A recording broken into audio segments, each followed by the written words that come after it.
All right, we are live. What is happening, everybody? Welcome to the Rogue Report. We're back again for another Thursday night live stream. Gotta tell you, there was a little bit of excitement before I came on here. My girlfriend's dogs were running around unsupervised for like 2 hours, so we were searching around trying to find them. So I was frantically scrambling, trying to get this thing set up so that we can do this. I got it just in the nick of time. So I was hoping to go live a little bit earlier than this, but it is what it is. Anyway, so how's everybody doing tonight? We're here to, field some Q&A from the last video. I don't know if you guys saw the last video that came out last Sunday. Super fucking cool video. That's the first time we had Ed in the editing and filming department. I think he did a killer job. I don't know about you guys. Let me know what you guys thought about it in the comments because, I mean, it was a big responsibility he took over, and I think he did pretty good for his first crack at it. The video turned out awesome. We got 456 Print Co. in here. What's up, man? You've been killing it on those reels. Jackson Ryan Creative. What is happening?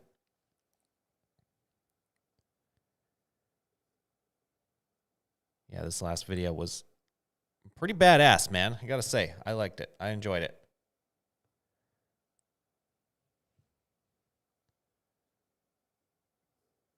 So, Q&A time. We're gonna jump in some Q&A on the latest video. So anyone who saw that thing, any questions about it, start dropping them in the comments now.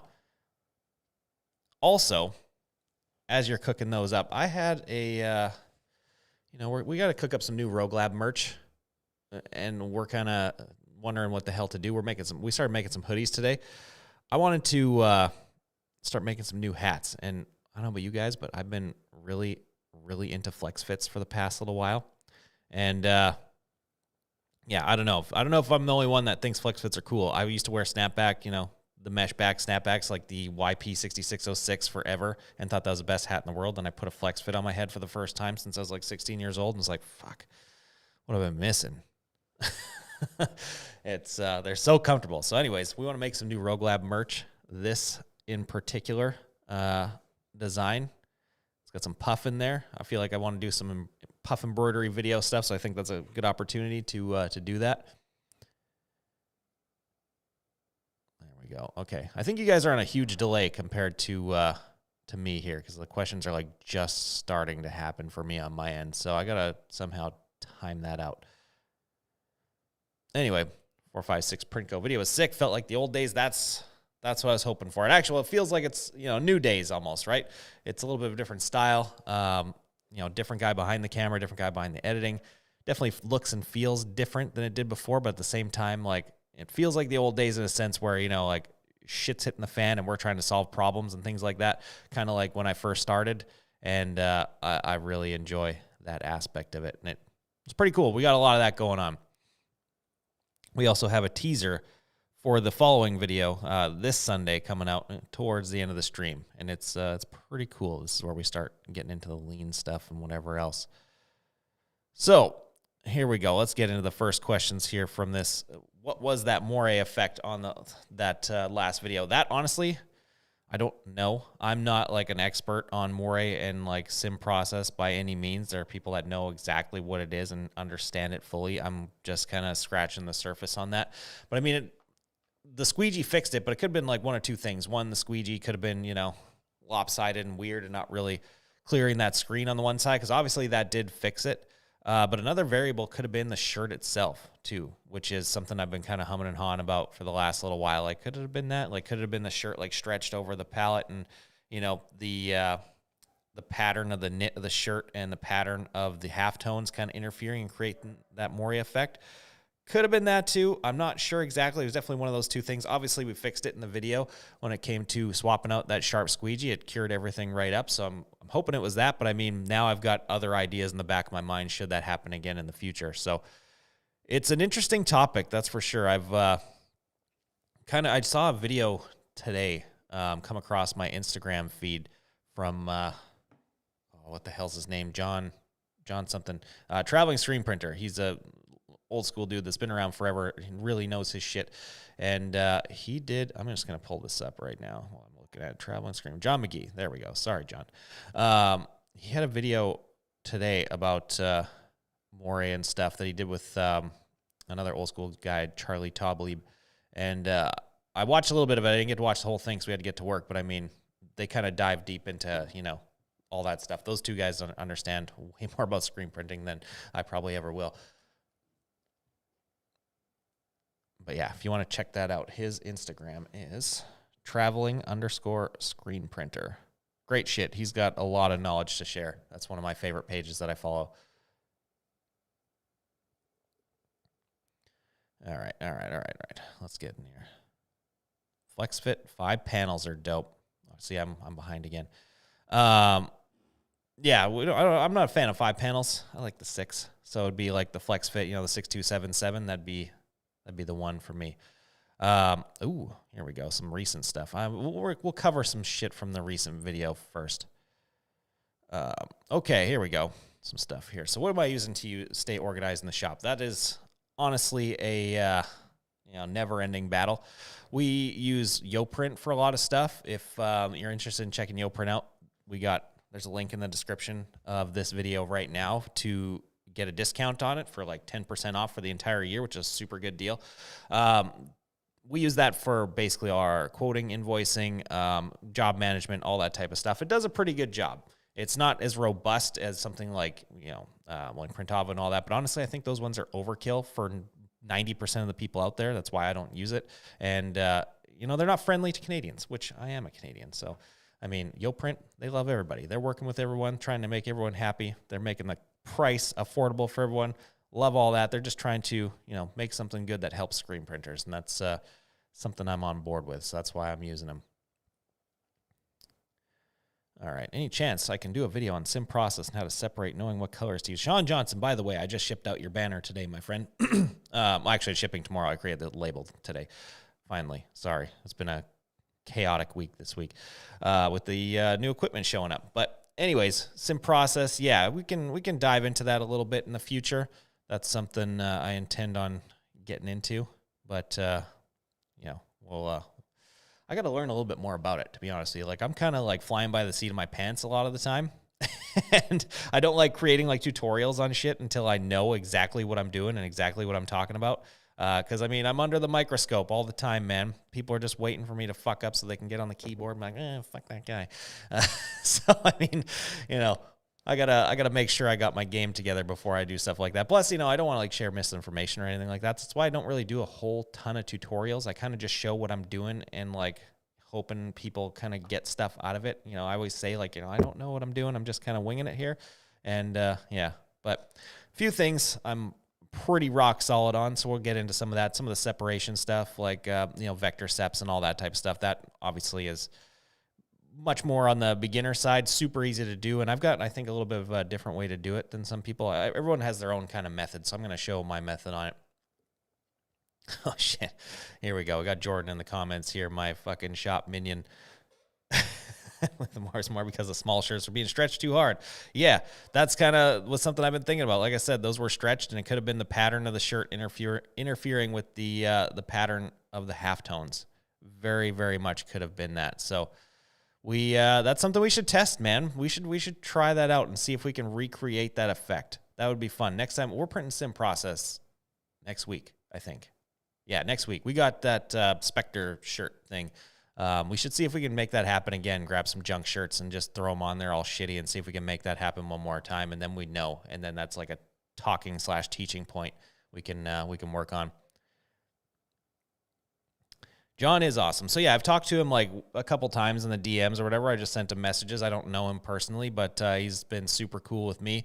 And, man, that's someone who really, really knows their shit. So that's definitely a page to follow if you want to learn more about screen printing and the history of screen printing. Awesome, awesome page. All right, here we go. Do I have strategies to get my more shy employees involved in the video and Q&A later on? No, I don't. We kind of just stick the camera in their face and hope for the best. There's no real science to it. It's it's pros and cons, I guess. It's hard for some people to get used to having a camera shoved in their face. I mean, like if you look back on my channel, way back, like we're talking way before screen printing days and stuff, I've got some videos on there, man. They will make you cringe yourself into another dimension. It's so fucking bad. It takes a while to get comfortable to talk on camera or talk on a live stream or anything like that. It's just a lot of people like freeze up, and you can just tell that they're not used to it and that their personality immediately kind of changes. You can tell even like, Jordan's been in the shop for a little while, and the second we turn the camera on him, he kind of like clams up a little bit still, but he'll get used to it. But yeah, it's just a matter of just doing it, really, with anybody. Like if anyone's out there that wants to start a YouTube channel, like a lot of people ask me that question. It's just a matter of, number one, accept the fact that you're going to suck, you're going to look weird, you're going to sound weird, all that type of shit. You're just going to you're going to suck for a while. That's just the name of the game. But if you can get past that, then things start happening. It gets more comfortable. You kind of look at the camera and talk to it more comfortably like it's a person, because you're not imagining talking to a camera. At the very beginning, that's kind of what you're thinking, right? You're just looking at a camera and not knowing what to do, not knowing what to say, not knowing how to react and emote and that kind of things. But then something clicks in your head as you get used to it, to where you're not talking to a camera. You're talking to the people watching in the future. So you are talking to people in a sense. I don't know if that makes sense, but that's definitely something to think about if you want to do it. It takes some time, but you'll get it. I don't use separation studios or separation softwares. Personally, I think they're a waste of time, waste of money. You can do all the same shit with Illustrator and Photoshop. You can do better stuff. You have more control. And I mean, you're already going to need those in your shop anyways. Those are the standard for working on any type of graphics between those two softwares. So, I mean, why buy another thing? And plus, like separation studios and stuff like that, some of the separation softwares, the support is horribly fucking bad. What is going on right now? I'm in my basement right now. There's like water running or something. That was loud. Anyway, yeah, the support on them is pretty bad. I know I don't know if it's Separation Studio or one of the other ones. The company Freehand, whoever handles that, I know their support is pretty bad. So that's kind of an issue for me. I like to have support.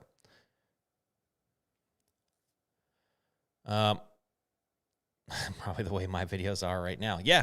I mean, yeah, who cares? If you want inspiration to look at, go look at my old videos and how fucking terrible they were and how weird I was. It's horrible. I went and looked at one a few months back, like one of the first ones I did, where I wasn't like riding and wearing a helmet. I was like actually like facing the camera and talking to it, and it's bad. So anyone will be better than that. And I mean, now I can just talk to camera like it's a human being and not be weird about it. So, I mean, I think I could be weird as fuck. You guys are watching it anyways, so. Yeah, okay. Yeah, you're right. That is Freehand. Okay, yeah, their support is ass. It's really, really bad. So, I definitely don't recommend that one. I have one of the old versions of it anyways. I tried messing with it for a long time, and I don't know. It's like a cheater button, but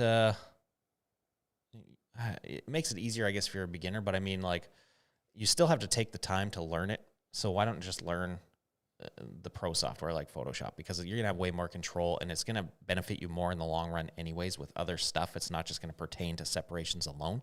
So it makes way more sense to put your time into that.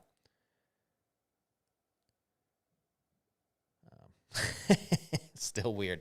Yeah, I know. I'm fucking weird. It is what it is. I mean, that's how I ended up a YouTuber, I guess.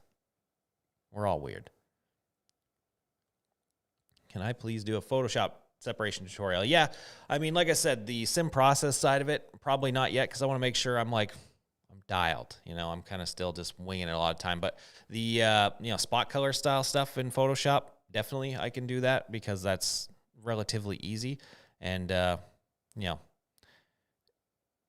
most people can grasp that one, and it's something that you're going to use every single day, right? Whereas sim process, not as much.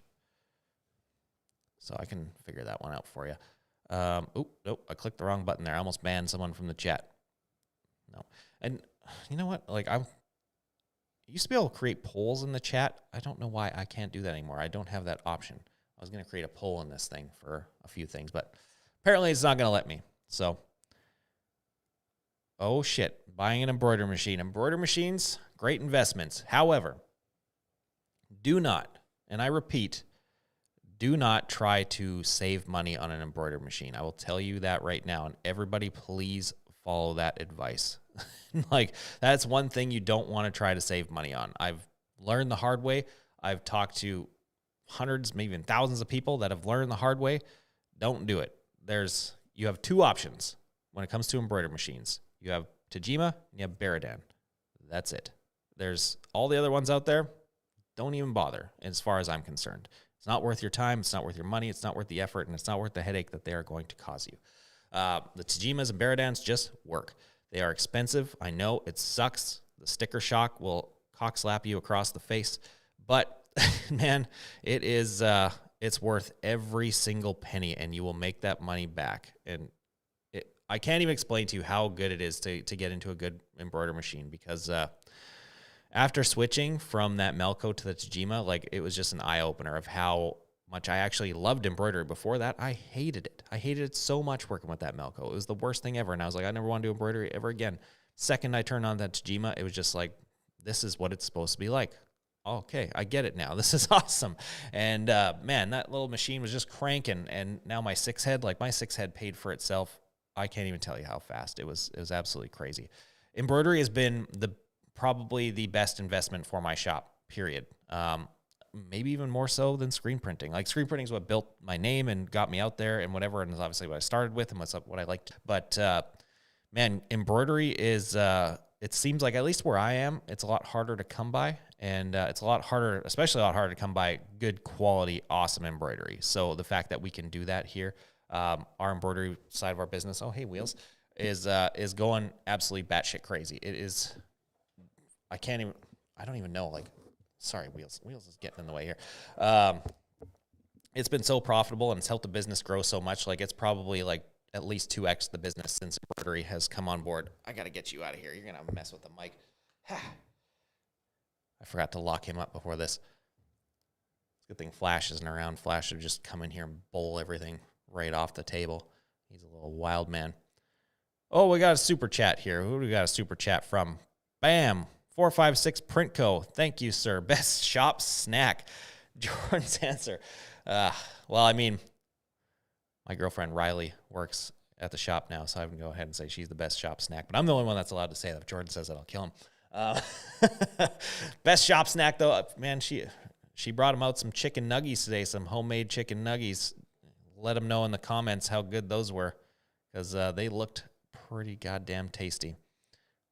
Yeah, my mom bakes a bunch of shit, too, and she brings it out every day, like cookies and fucking muffins and all kinds of crap for these guys.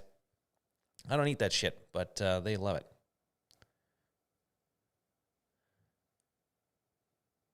Oh, yeah. Yeah, I just saw this come up the other day, that course Ryonet's doing on SEPs. It's Photoshop, I believe, too. I haven't seen it, obviously, but it's something I would like to look at just to see, because, I mean, Colin is one of those guys that really, really knows his shit, too. He's been in the screen printing game for fucking ever. Every time I have to have a conversation with Colin, it goes on. I can't even tell you how long. Like, it is nerd fest.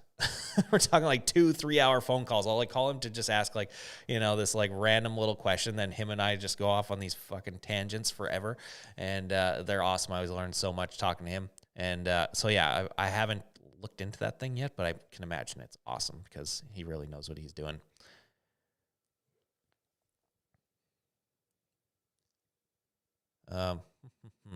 Simon Coots, what is the first equipment to upgrade to increase the quality?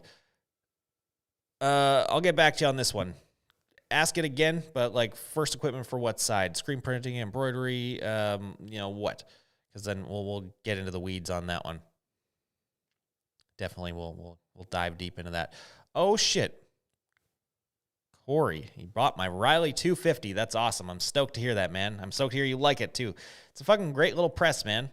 That thing kicks ass. I put a lot of time into that thing. Obviously, when I didn't need to, you know, I got an auto sitting there, but I was like, you know, I shook it down pretty hard for a long time to make sure it was good. And man, I love that little press. It's awesome. It's probably one of the best things as a starter piece of equipment. Like if you want to start a business versus a hobby, that is the best starter press out there as far as I'm concerned in terms of, you know, quality versus cost.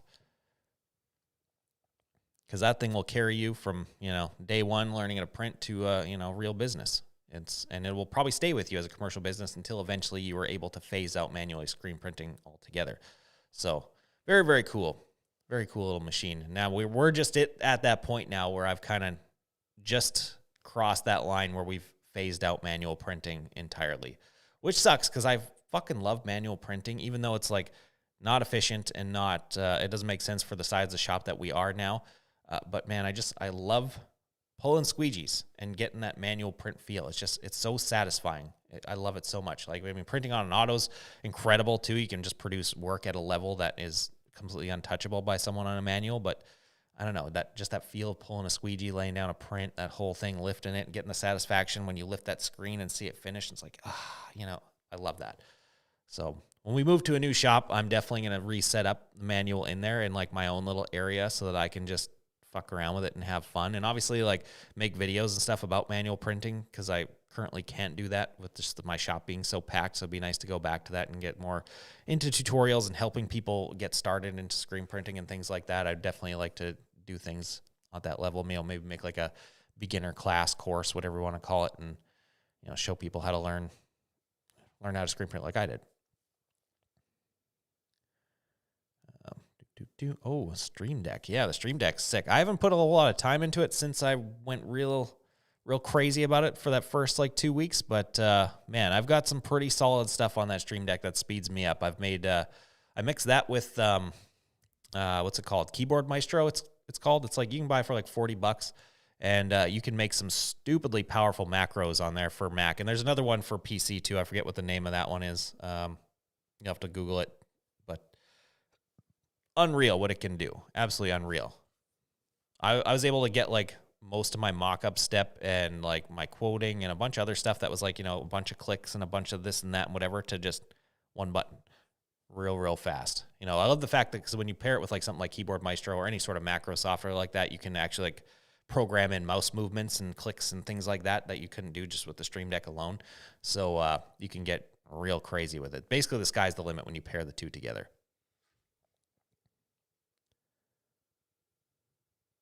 Yeah, you will be the test dummy on manual press. I should teach you how to do some manual press work because that's kind of where it starts. A lot of it translates over to an auto.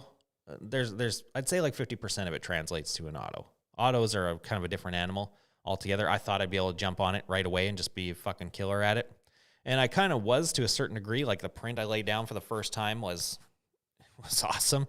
Richard Tilley was there, and Zach Acorn were both there. We're watching. They didn't instruct me on shit, and they were just like, "Holy shit, look at this thing." But learning how to run an auto and operate it and whatever, like that's where it becomes a different thing.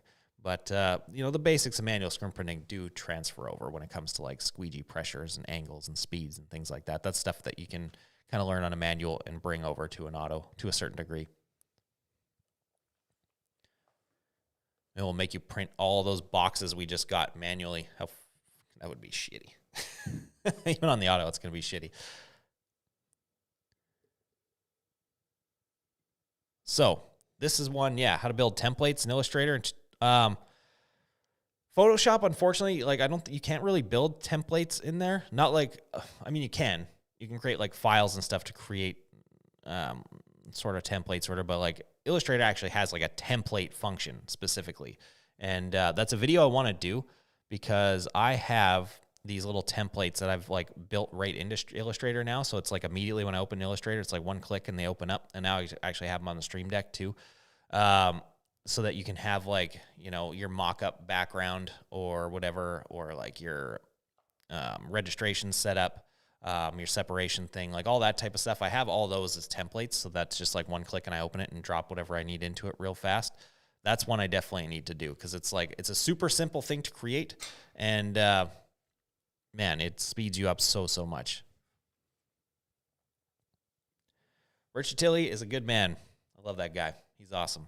He, he's in it for the right reasons. He's always trying to just help people out, and good dude. Hopefully I can get him back up here soon. Wheelie, you are driving me crazy, buddy. Look at this cat. Everyone was wondering where Wheelie is because Flash has been getting all the attention on social media. He's a cute dog that's always around. I can't help it. Wheelie kind of hides most of the days now because he hates the dog. because the dog always tries to play with him like he's a dog, and he's not down with that. So this right here, this is probably one of the more, I guess, lean things I've done over the past while. Cutting down on time, going back and forth with a client. I mean, it depends on the client, right? You get those nightmare ones that are going to ask you questions forever and then end up not buying anything in the end. Like, that sucks. Man, wheels, you're the worst. But when it comes to cutting that time down, number one for us, like I said, implementing YoPrint was huge. Absolutely fucking huge. Like, that's was the biggest game changer when it came to speed, because we should, like, I wonder, can I screen share it? I can screen share in this thing. We could create like just a mock bullshit thing real fast. If anyone wants to see that, let me know real fast in the comments if you want to see that. We can create like a rough little template. We'll give YoPrint some free love right now, because man, wheels, you're killing me right now.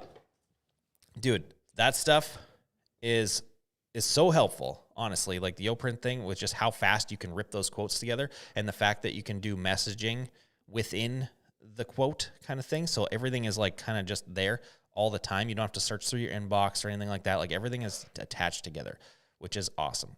So you know what? We're gonna do it. Wheelie, I'm gonna huck you across the room, cat. I swear. I know you'll land on your feet, so it'll be fine if I do it. But you're gonna unplug my microphone or something right away. All right, let's see. All right, we're gonna do it. We're gonna open up my YoPrint here. Let's make sure I'm not on like a page that shouldn't be seen. Oh my God, why? Right in front of the mic.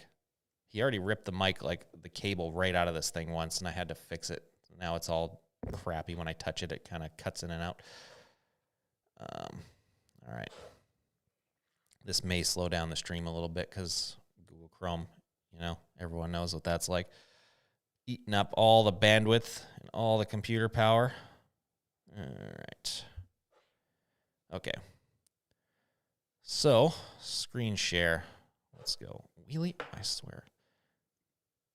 All right, you're the worst. You're the worst, cat. Ugh. All right. Screen share. I've never screen shared on this thing before. Okay, cool.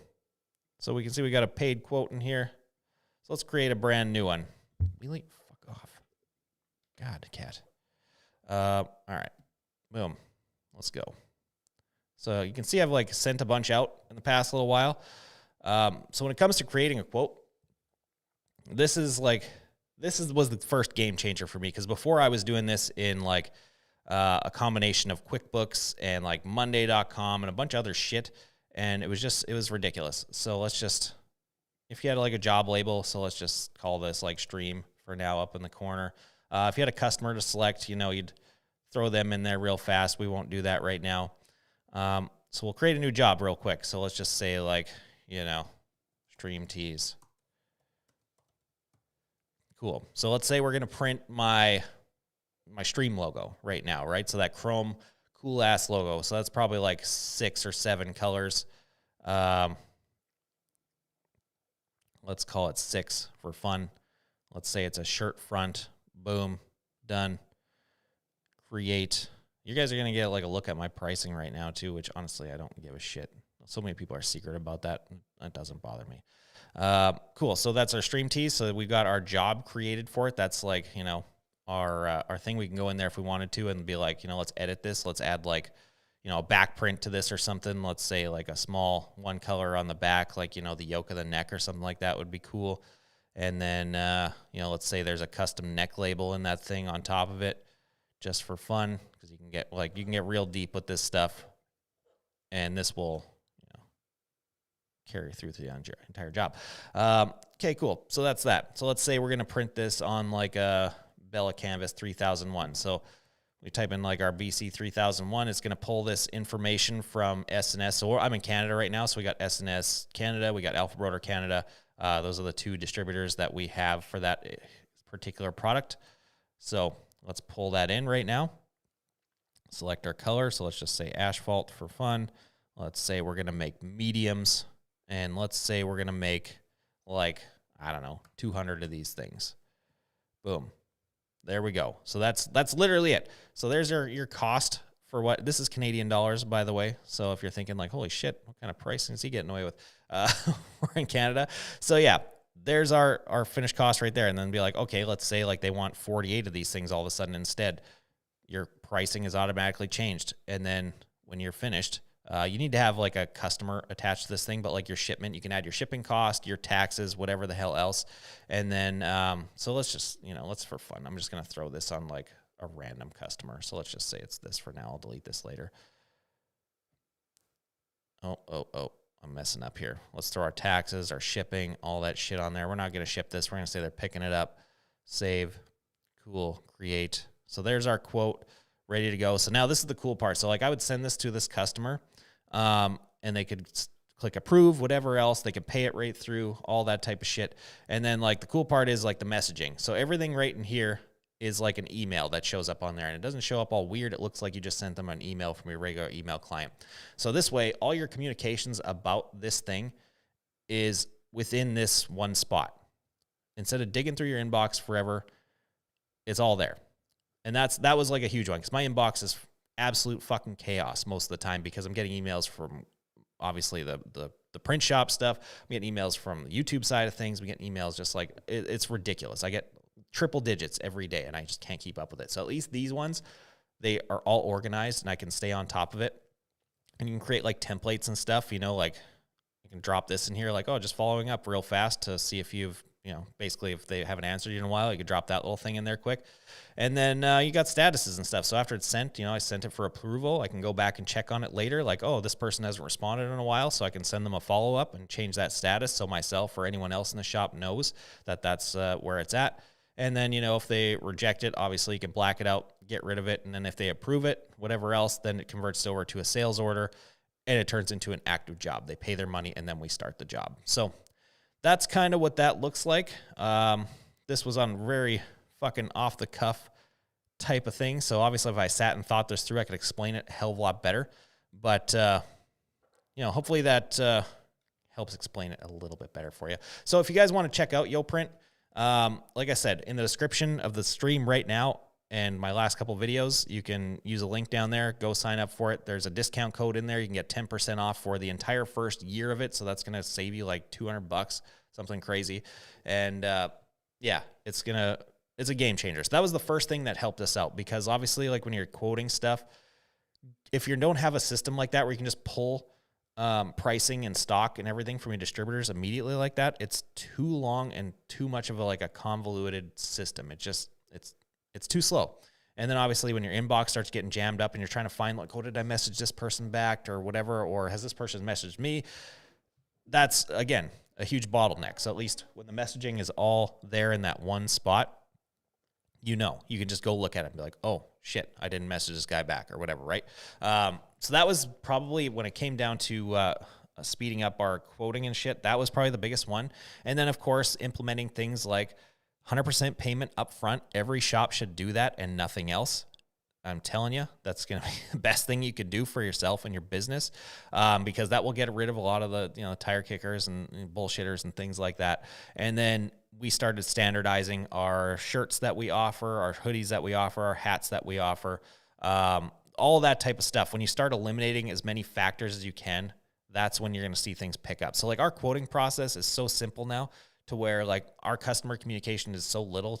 Basically, like I'll send them a quote and it's just, they pay their money and I go. Like I don't even have to message them half the time. I only message them when they pick their shit up. And that's it. It's very, very little. So, or if they need a quick change or something like that, it's all just right there. So yeah, check it out. YoPrint is worth it. Check out the trial. And then if you're into it, drop that discount code in there. It'll save you some money. And it's worth it. And plus, like they're cool people to work with, honestly. Cause you guys know I'm super particular about everything.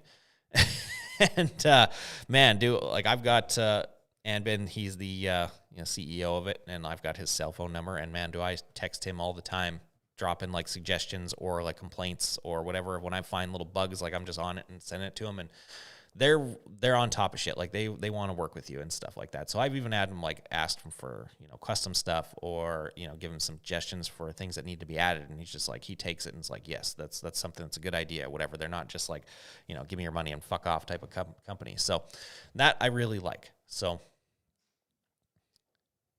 boop, boop, boop. There we go. Yeah. See, honestly, like for a shop our size, it's not worth the money. It's not. Smaller things like YoPrint, and there's other ones too. It's not, I'm not just going to sit here and pump them up forever. You know, there's other ones like, what are they are? Like Tsum and Shopvox, and there's other ones like that are, you know, affordable at our level. I don't think anyone really needs the other ones, to be honest with you, unless you're like a monstrous shop that needs to be paying all that money to have all that power, because honestly, with most of the systems, most of us are not going to use the capabilities of something like YoPrint to the full capacity, right? So something like Printavo or whatever that are like super, super deep and super powerful, like you won't use 90% of that. I know I can't. That's why I don't. So we're trying to be lean, right? Where that's kind of the perfect segue into the next video. We'll give you the teaser of the next video right now. So like I said in the past little while, we're trying to like slowly turn into a lean shop. That's one thing I've been really pushing for and trying to learn more about. So that this next video is the very beginning of that, the absolute beginning. So we're just like right when I'm first learning it and like showing the basics of it and trying to get the team on board and whatever. So without further ado, let's check out the new teaser. Let me make sure the volume is up on this thing and works. All right. Hopefully you guys are ready. I see a super chat coming in. Hold on 1 second here. I'll get to that right after the teaser. You get first dibs. Let's go. Teaser time. And after I found that, it was like an immediate light switch just flicked on in my brain. And now I am obsessed with this whole thing. So this is the direction that I want to take my shop. And I think this is the direction that's going to fix a lot of what we have going on here.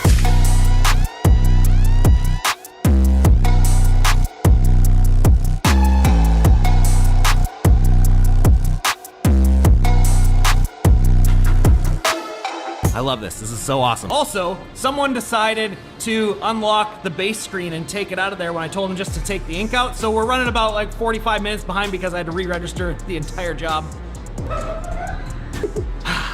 Yeah. Minion.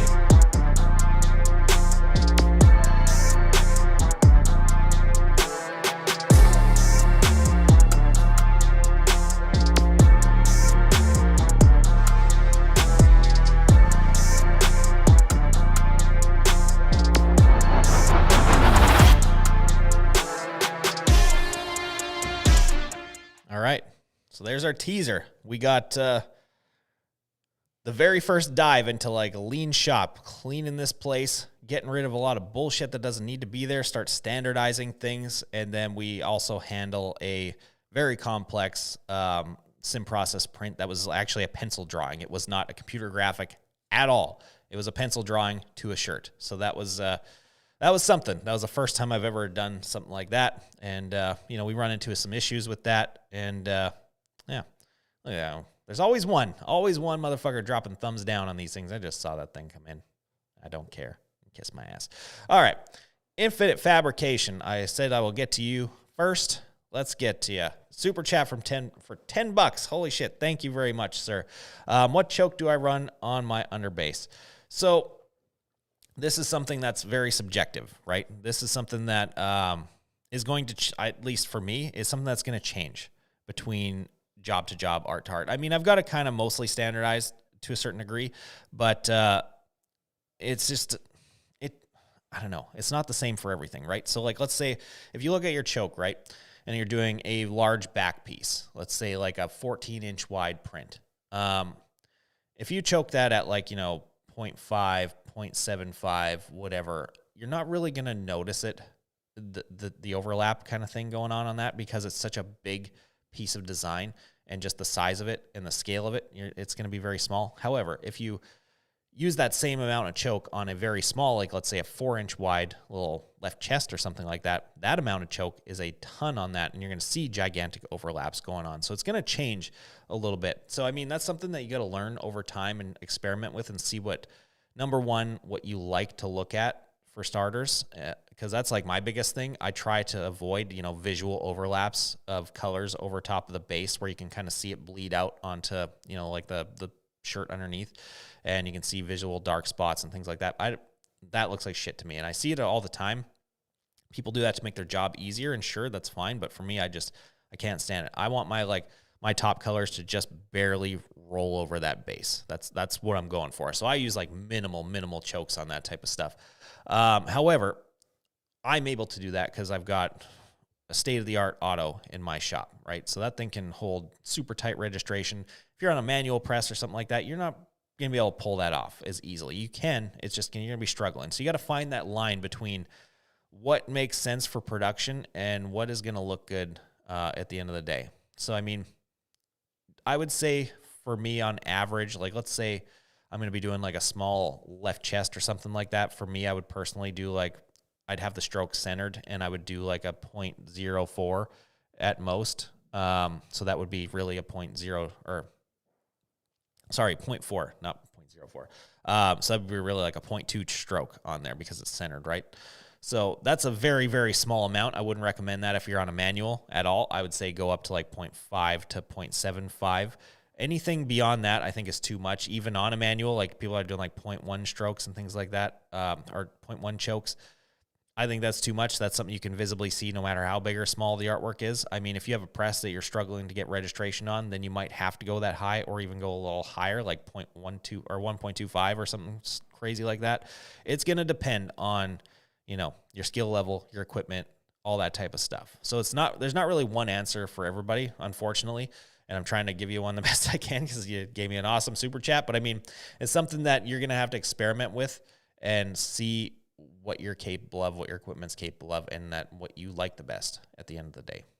So it's going to take some experimenting. So one thing that I did to try this out is I kind of made a few dummy screens where I just registered like 2 screens together.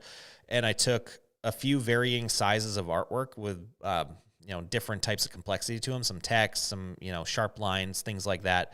And I laid out a screen that had like a bunch of different sizes on it and had a bunch of different choke amounts on it. So then I registered those 2 screens together to see how complicated it was to do for starters, and then like what looked good and what didn't. That was kind of how I got there when I was on a manual press and just starting out. I just laid out a bunch of crap on a screen. I tested out a bunch of different ones and just laid down one squeegee stroke, looked at it and was like, oh, okay, so this is what I'm capable of. This is what looks like shit. I'm going to go somewhere in the middle of this because this is what's going to make sense for production, if that makes sense to you. So that's probably a good way to go at it. And then, yeah, you'll just learn over time with different designs. Once you have that baseline, you'll be able to kind of mess around with it and, back it down, add more to it, whatever. You'll learn what works the best for you in some time. All right, next we got 456 Print Co. What's my daily banger emulsion? So right now we are using the Chromaline Hydro X Z1 is our main one for like 90% of the shit that we do. It's a photopolymer, fast exposing type of emulsion. Anytime we're doing halftones, though, we use their MagnaCure UDC Ace. That is our go-to for anything that has halftones, because that's a dual cure emulsion. Anytime you're doing halftones or things like that, if you don't have proper setups that can handle doing like photopolymer and like small halftones, always use a dual cure emulsion for that. It's going to make your life way, way easier, and you're going to get way more detail. It's going to look better. So yeah. However, though, we just got a new piece of equipment in the shop. We just got a CTS like 2 days ago, and man, I cannot wait to see that motherfucker run. It's going to be so awesome. So I'm hoping, because we're going to have this CTS running, that I'm really, really hoping, I don't know, I haven't talked to anyone about this, but I'm hoping we can just get it down to just one emulsion and standardize for everything. I'm hoping we can use a photopolymer because we are printing with black wax on there. We're going to be holding that detail. We're not going to worry about light wrap and things like that. I don't know. I've never used a CTS. I've never even been in the presence of a CTS until 3 days ago. So who knows? But yeah, that's the goal. If we can get there and we can standardize down to one emulsion, man, I would be so, so happy. And it would make my shop run smoother too, because, right, I've got employees in there now I got to think about. So, you know, if they don't have to ask me questions like, oh, what emulsion do I use for this or that or whatever. We just have one and I just, you know, go coat screens, whatever. That's going to help us, you know, gain a lot in the long run. So hopefully we can make that happen. And yeah, auto coder notes. That's something that I'm going to be adding next for sure.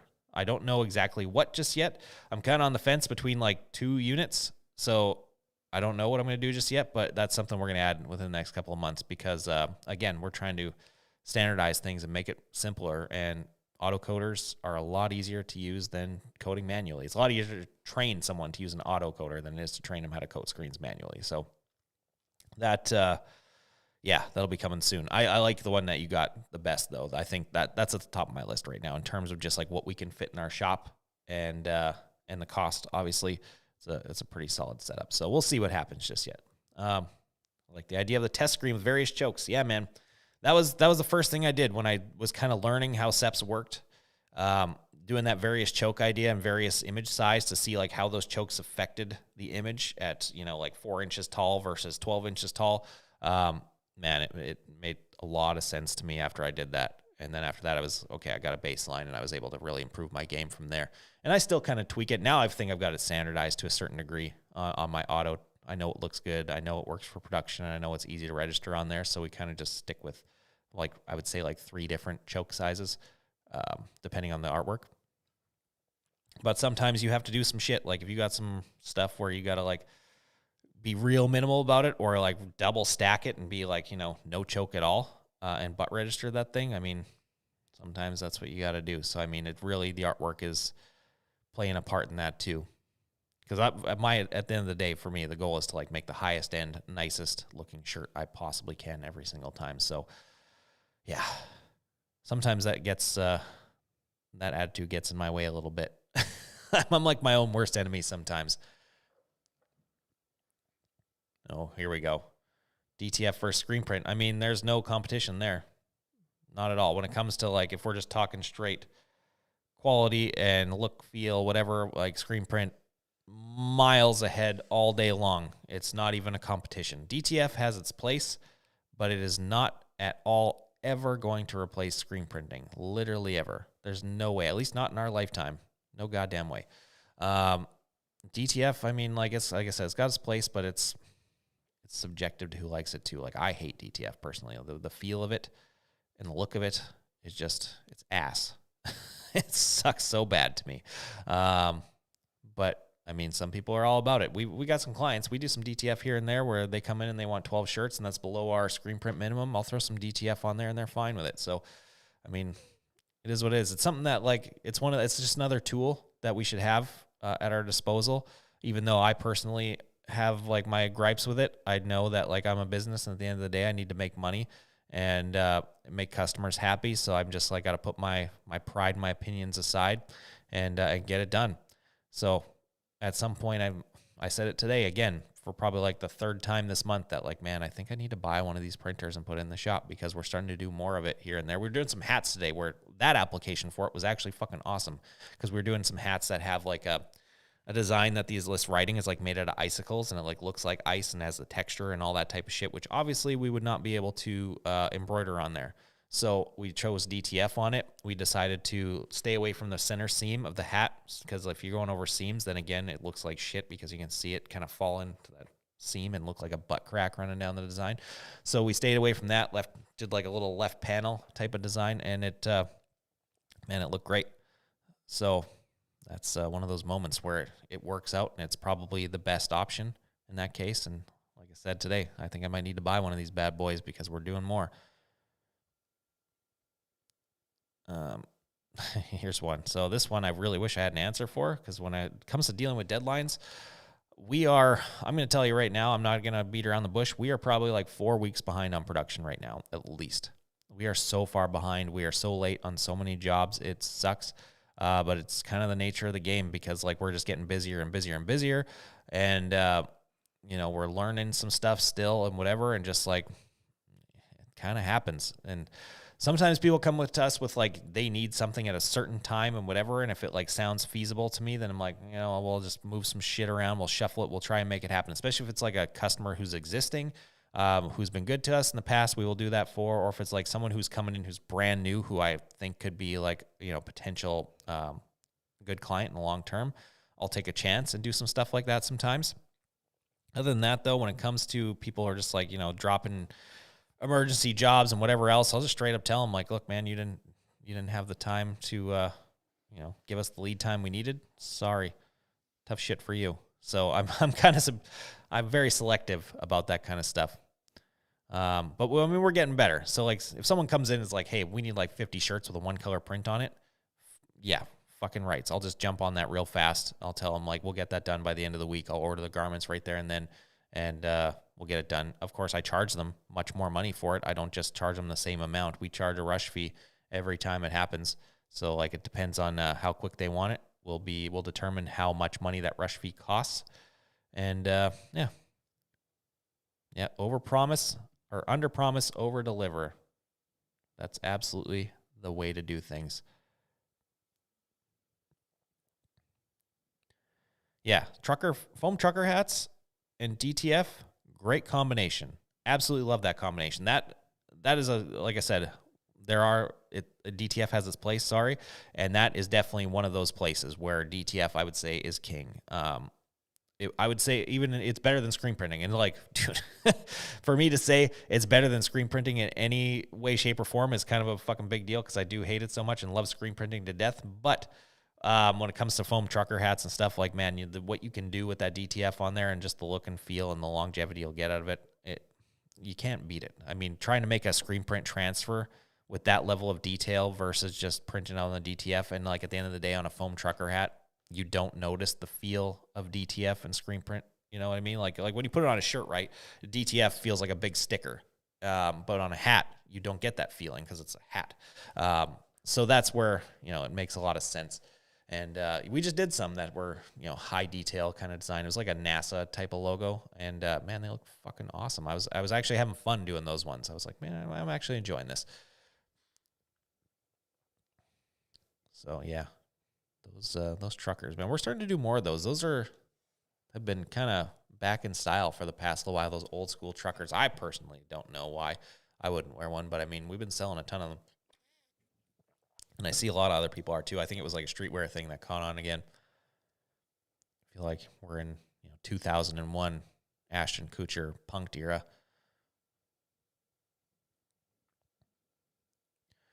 So this again, thank you, by the way. Our in-house art is sick. Dan is awesome at his job. He makes some killer stuff. And our artwork, like what we charge a lot. I'm not gonna lie to you. We charge, well, not a lot, but like we charge more than what most people would think. Our minimum charge for art is usually around like, I would say $500 to $800 is like our bare bones minimum to create something. And then we go up from there. Cause good art should cost money, man. A lot of people undersell their talent when it comes to art, and it's absolutely crazy. I've bought art from other artists where they've told me what they charge at the end of the job. And I was just like, no, I'm going to give you way more than that. Because you deserve more than that. Your artwork reflects more money than that. So, like, no fucking way. It's crazy to me. I had, like, a really, really big, well, not, he's an incredible artist. So he does a lot of art for metal bands and things like that for designing, like, their merch and things. And that's how I found him, because obviously I'm a big metal guy. It's like, man, make me a couple cool designs for my print shop. We got 2 absolutely insane pieces of artwork from him, by the way, that we're going to print in a video. I don't know when, sometime soon. But anyway, he told me his rate, and I was just like, are you fucking serious? And I scolded him for probably like 30 minutes. So I was mad. I was like, dude, do you realize how much you're losing and like what your work is valued at, and like who your clients are, who you're selling to, like how much money they're making off of that merch versus what you're selling it to them for? I was like, it's like slave labor basically at this point. So like I gave him literally double his rate from what he wanted. And I had a hard time convincing him to take it. It was nuts. And even then, what I gave him still felt like not enough. So yeah, there's a lot of people that undervalue art, but again, it's the level of the art too, the client. There's a lot of factors to it, but one thing you should look at is value-based pricing when it comes to pricing artwork, if that's what you're kind of getting at. Look up anything by Future, Chris Doe, whatever. He's got a lot of really, really, really helpful videos when it comes to value-based pricing, to kind of wrap your head around it. That's the way we do things when it comes to art. It's always value-based, and that's definitely one way to make a little more money in your shop. All right, here, walk through. Let's see here. Oh, okay, you guys are having a little conversation amongst yourselves. Let me join in here. Walked through a huge industrial print shop 2 weeks ago. They do tons of DTF 8 machines in a climate-controlled room with humidifiers. Yeah. Dude, yeah, you got to have climate control, especially when it comes to DTF, because it's water-based ink. So it can dry out in the head, and it's just like you're cutting down on maintenance kind of thing when you're having that control over it. Same thing goes with DTG machines. Having that climate control will help that machine avoid a lot of bullshit in the long run. I was having that issue a lot with my DTG machine because I was running it through the wintertime. And in the wintertime here, our humidity level is crazy low. Like we're talking like 12% humidity. It's dry as fuck. So because of that, I was having a lot of issues with head clogging and things like that. So that definitely will help. And when you're running a ton of machines, they're generating heat and so on and so forth and whatever. So, I mean, as much control as you can have over that, the better. So I think, yeah, any sort of industrial DTF application, they should have a climate-controlled area for those machines. So they obviously knew what they were doing. Trying to deal with the problems that would pop up on press. There would be a lot.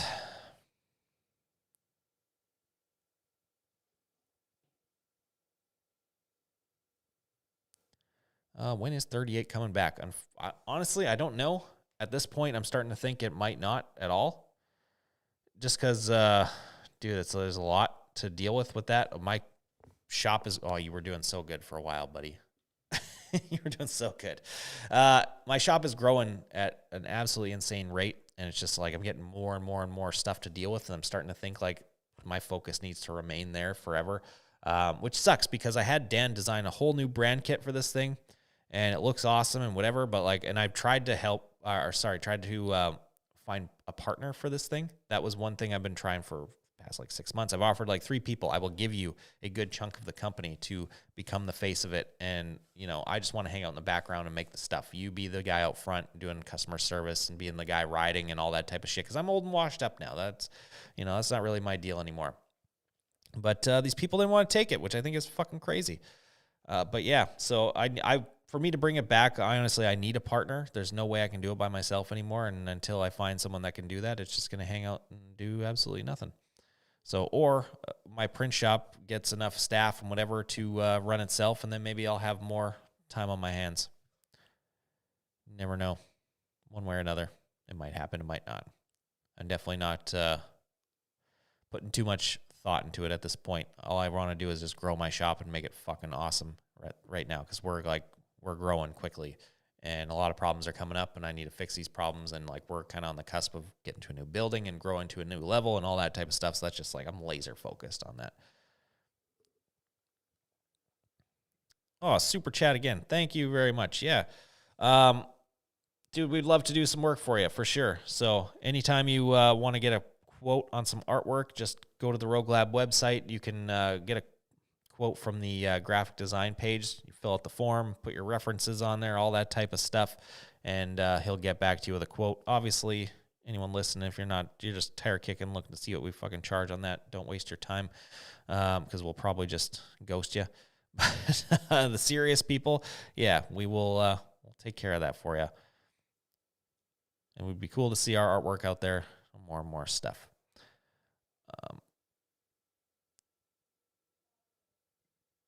Oh, shit. Yeah, no way. An automatic shirt puller? I've seen those things. They're cool as hell. To get to that level would be so sick. I would definitely love that.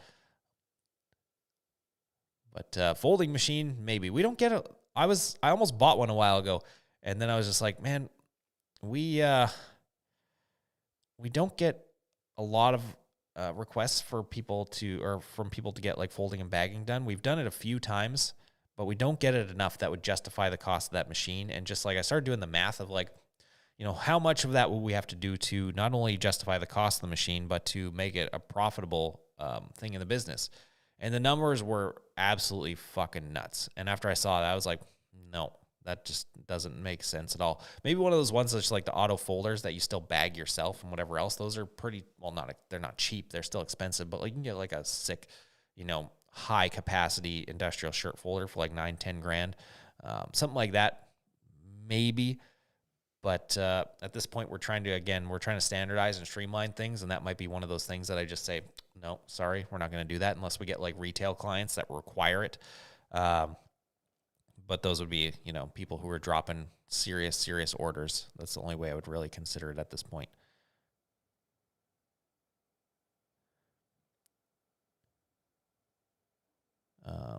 Ever freelance out. Yeah, we design for everybody. We design for every type of print shop out there, clothing brand, you name it. Whatever the business is, it doesn't matter. If you need graphic design, we'll make it happen. Does not matter to us. We've designed for a ton of print shops. We've designed branding for I don't even know how many print shops at this point, but a lot because of, obviously people knowing who I am and coming to us for it. And it's been pretty awesome. We just did one's in here. Sean Johnson's in here with Cageworks, that new one, the graffiti style one that you can see kind of floating around the chat. Looks sick. So, yeah, when it comes to minimums for us, our minimums are 24 pieces now, which is still kind of low.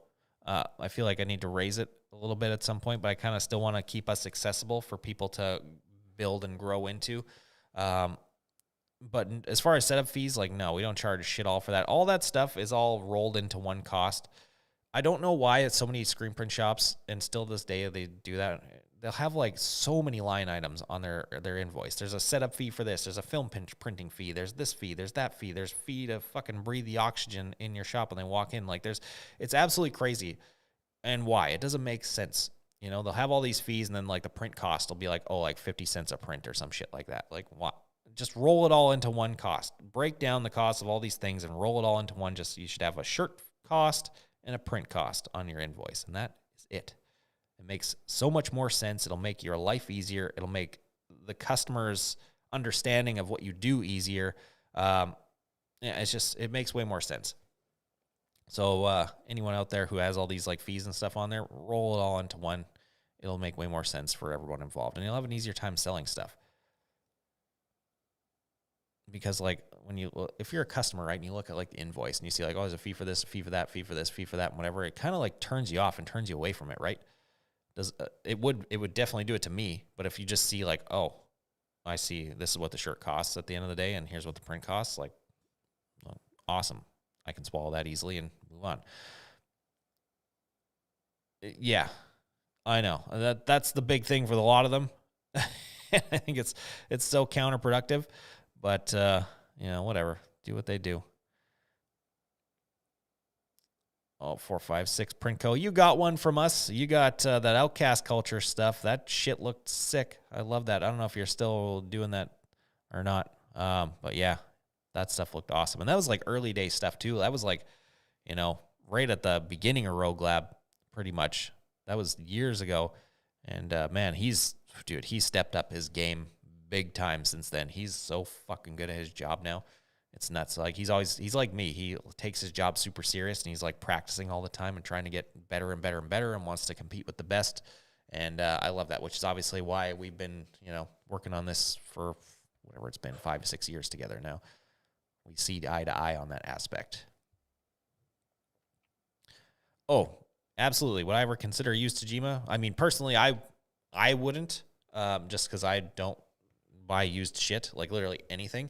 I won't buy a used truck. I won't buy used anything. It's just my thing. If I want to be the one that causes all the problems. That's my philosophy. But would a used Tajima be worth it? Yes, absolutely. There's Tajimas out there 30-year-old machines that are still just rock solid, running perfectly, killing brand new other brand machines. I won't single anyone out. But a used one, not a bad investment. So just make sure it's it's just like buying a car, right? Or anything else. You got to make sure it's been maintained and taken care of, and that service is available for it and all that type of stuff. If you can check all those boxes, then yeah, go for it. It makes sense. What is this? What about a setup fee and then shirt if they request a breakdown? Yeah, I'm not sure exactly about that. Again, just no setup fees. Get rid of setup fees. Death to all setup fees. Print cost, shirt cost, done. And if they ask like, oh, we saved my screens and all, no, none of that shit. Get rid of it all. It's not worth it. It's cheaper to make new screens than it is to keep old ones. Way cheaper, like way cheaper. So all that type of stuff. No, just start fresh on every job all the time. Keep your line items at a minimum, and it's going to make your life a lot easier. Oh, Outcast is still alive. Good to hear. Good to hear. I like that. I loved that branding. It was sick. Still some of my favorite stuff. So for this one, sorry, I should have got a little more specific about the 38 Rideco thing. I will only consider someone that lives locally to me. That's one thing. That's what's making it harder, obviously, because I need someone that's going to be able to come and go from the shop, multiple times a week and whatever else, right, and all that type of stuff. Someone that I can meet face to face with and get things done. So, because they're going to have to be somewhat involved with the production side, not a lot, but I would like them to kind of see it and know what they're talking about when they're trying to sell this thing, right? So that's the one thing I'm a stickler for. I want it to be someone local that I can, meet face to face with and trust. So for a rush fee, this is subjective. It's different for everyone. I guess it depends on, how fast they want it. Like if they want it like next day, I'm going to charge them literally a full 200%, 100%, whatever you want to call it. I'm going to double the cost of that job. And there's no budging on that. Most of the time though, it's like anywhere from like 25 to 50% of whatever the job cost is, job total cost. I'll mark it up. So it just depends on, how fast they need it. If it's like, couple days, obviously on the higher end, and just also like how much I like you. That's another one. If you're kind of a dick about it, then yeah, I'm going to charge you more money. But people who are nice, people I like working with, whatever, if someone in a jam, we'll do less. Or like sometimes if it's someone like a regular who is a customer that I really like working with, whatever, like I just won't charge money. I'll just be like, we'll get it done. It's just, it's a very subjective thing. So, yes. Am I using the PRU with film? Yes, I am right now. It's better than not having it. It definitely speeds up the workflow. For sure, I'll say that. It's not what they say it is. For sure, it's not like, you're not going to get that no micro reg type of thing happening. Like you're going to be micro regging. They don't line up all the time because you're fighting film stretch, film shrinkage, you're fighting screen tension, all these little factors and stuff. So I've had it line up dead on with no micro reg adjustments like 5 times. That's it. It's not that common. So yeah, but it does speed up the jobs quite a lot. So it's worth it, I would say. Yeah, it takes up a lot of room in the shop, though. That's one thing. Like once the CTS is set up in hopefully the next week or two, I can't wait to get rid of that thing because we're always tripping on it and banging into it and shit because we've got it in an awkward spot. So I'm looking forward to getting that out of my shop and getting film out of my shop. God, I can't wait for that. Film is like just my biggest headache every day. Devoted brand, thank you very much. Much appreciated. So I went over this in the last stream, and I kind of said it a little bit in here. 100% payment up front, always, no exceptions. Anyone who doesn't like that can kick rocks. No terms, no deposits, none of that shit. Make your life easier and charge them 100% up front. Every print shop should start doing this. It's going to make your lives so much better. I don't understand the deposit thing anymore. It doesn't make sense to me. All these people, like all your clients, like when you think about it, everywhere else they go in life, if they need something, they have to pay for it before they get it. So why is it different for you? I don't want to chase people down for money. I got bills to pay. I got employees to feed, like all this type of shit. Like I'm not going to put all this other stuff at risk just to make this client happy when they should just be paying for their shit on the spot. So get rid of deposits, all that stuff. It will make your shop much more successful. You'll get rid of the clients that you don't want at the same time too.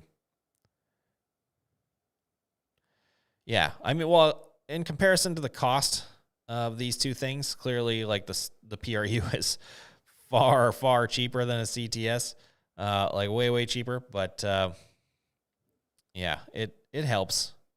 I would say it's a good stepping stone to get there, because most people won't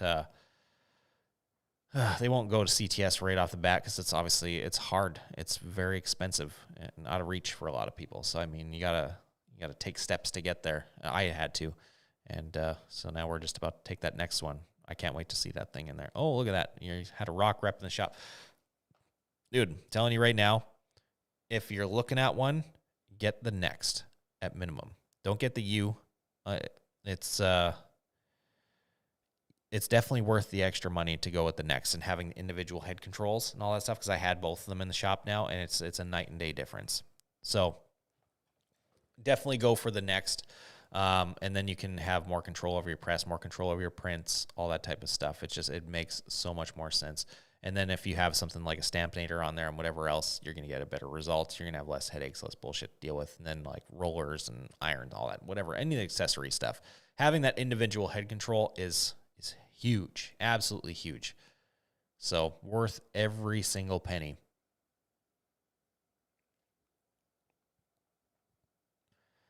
I feel like it's the best way to buy your time back. The CTS, yeah, other than on auto, obviously, that's probably the best way. But the next, once you're at that stage and looking for more, then yeah, the CTS I think is going to get you there. I personally, I haven't used one yet. I have one sitting in my shop right now, sitting in the corner, waiting to be installed. And I can't wait to see what that thing can do. All right, we've run a little over time here. I said these things would be an hour, but we'll field a couple more questions. I'll let you guys bank up a couple more questions in there. We'll run the teaser for the next video one more time to give you guys some chance to think of the last few questions here. I'll answer like 3 more, and then we'll get to it. So here's our teaser one more time. You can look forward to this Sunday at, I changed my upload time. It's like 9:15 a.m. CST time. Seems like it worked out better. But anyways, new teaser. And after I found that, it was like an immediate light switch just flicked on in my brain. And now I am obsessed with this whole thing. So this is the direction that I want to take my shop. And I think this is the direction that's going to fix a lot of what we have going on here.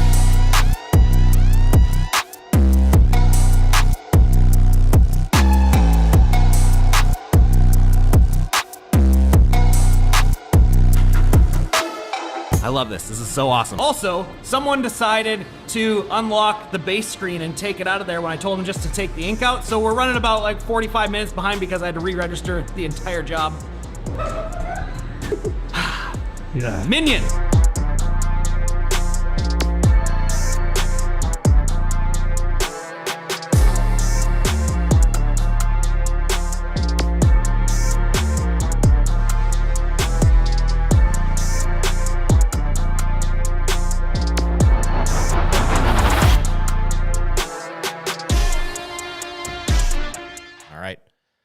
There she is, Sunday morning, 9 a.m., 9:15, sorry.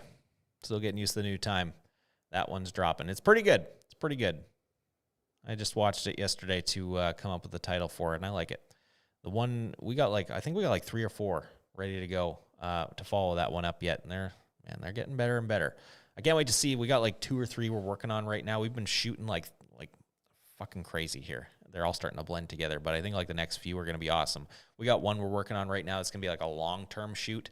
We're going to do some kind of like, I don't know how to title it exactly. Some sort of like, we're not building a brand type of thing because it's already an existing brand, but we're going to be doing a long-term project with them, coming up with like designing a brand kit, packaging, all this type of stuff, explaining who the brand is, what they do, all that type of shit, and then eventually going from the following Dan through the design phase into us making the merch for them and delivering and all that type of stuff. We're going to try and make like a little mini documentary type of deal out of this. We've never done something like this before. Something that I've always wanted to do since the dawn of my channel, and I've never been able to do it because I haven't had help now that I have it, we're going for it. And I'm hoping it turns out cool. But anyways, let's get to our last couple questions here before I got to shut this thing down. I was just on the Fusion 360 today, Dustin Peterson. I was actually teaching both my employees today how to run that thing. So the best way to get good results with it, yes, that the silicone lower mold is not really that great of a shape for a lot of hats. So what you got to do is pre-press before running any of your stuff on there. So like before you put your patch or your DTF or whatever the hell you're transferring on there, give the hat a pre-press for like, 5 seconds. That will help soften up the buckram, the stiff shit in there, and get your hat laying down smoother onto that lower platen first, and then put your transfer or your patch or whatever you're doing on there. It will make a world of difference. Because I used to run into that all the time too. I would just like smash them on there first, and I'd end up with like wrinkled stuff or whatever else, and it was a nightmare. So after I figured that out, that makes it a lot easier to work with, and most of your problems will go away if you're not doing that already. So, and then, yeah, I just saw this the other day. Since we're on the topic, I was just going to mention this, and yeah, beat me to it. He made a custom one. I just saw this pop up on like Reels or something. I don't know who this is, this Lone Star Adhesives, but I saw they made one specifically for like the Richardson 112, which again will fit like, the Yupong YP6606 because they're identical. Yeah, I got to look into that more because maybe I'll pick one of those up and try it out. Maybe I'll like send them a message or something. Maybe we'll make a video about it if they're interested in doing something like that. That would be pretty cool. Oh, there we go. There's Ed right there. We got some banger B-roll at Dan's. I hope so. I didn't ask either of you fucking guys how that went yesterday, which is my bad. Sorry. We've been, it was a hectic couple of days here, so I should have seen how that went. Dan just showed me what he's working on, though. Looks super sick. He came up with some like packaging design stuff he sent me today that looked super, super good. So I'm excited to see that all wrapped up. All right.